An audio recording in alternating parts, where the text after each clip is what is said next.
Aktivitas sesar Citarik kembali memantik gempa di Bogor. Pada Kamis 10 April 2025, gempa bermagnitudo 4,1 mengguncang kota ini. Kekuatan gempa tidak terlalu besar, namun faktanya sejumlah rumah rusak. Gempa kali ini juga disertai suara gemuruh dan dentuman. Kita cari tahu penyebabnya. Lalu ke depan bagaimana potensi ancaman gempa dari aktivitas sesar Citarik ini? Apakah hanya wilayah Bogor yang terdampak atau merembet ke Bekasi, bahkan Jakarta? Pada Jumat atau sehari setelah gempa magnitudo 4,1 tercatat 4 kali gempa susulan dengan magnitudo yang lebih kecil antara 1,6 hingga 1,9. Badan Penanggulangan Bencana Daerah melaporkan 10 rumah retak-retak.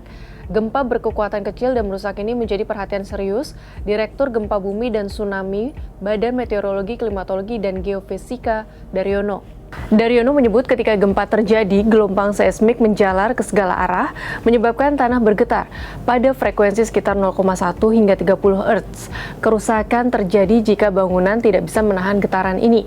Nah, gempa Bogor kali ini memiliki sumber di darat dan dangkal, yaitu sekitar 5 km. Dangkalnya sumber gempa menyebabkan guncangan di permukaan tanah terasa lebih kuat.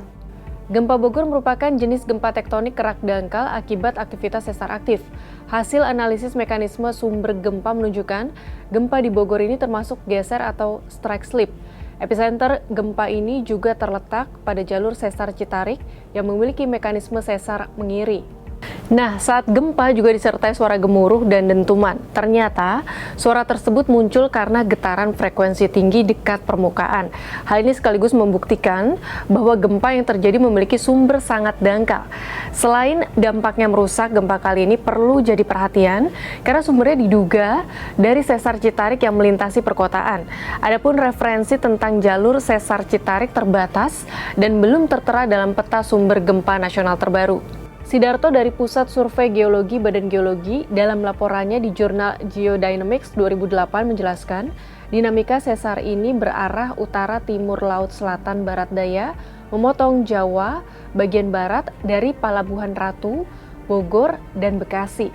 Menurut Sidarto mengacu pada peta seismotektonik Indonesia yang disusun Kertapati dan kawan-kawan pada 1998, area di sekitar jalur sesar ini mengalami gempa bumi dangkal pada 1968, 1971, 1975, 1990, dan 1995. Karena keberadaan sesar Citarik ini masih sangat terbatas secara saintifik, potensi ancamannya ke depan juga masih sulit diketahui. Namun dengan kejadian gempa magnitudo 4,1 yang memicu kerusakan bangunan, antisipasi ke depan tetap diperlukan untuk wilayah Bogor dan sekitarnya. Antisipasi itu berupa penguatan bangunan tahan gempa. Apalagi ancaman gempa bumi di kawasan Bogor bahkan Jakarta juga bisa berasal dari sumber gempa lainnya.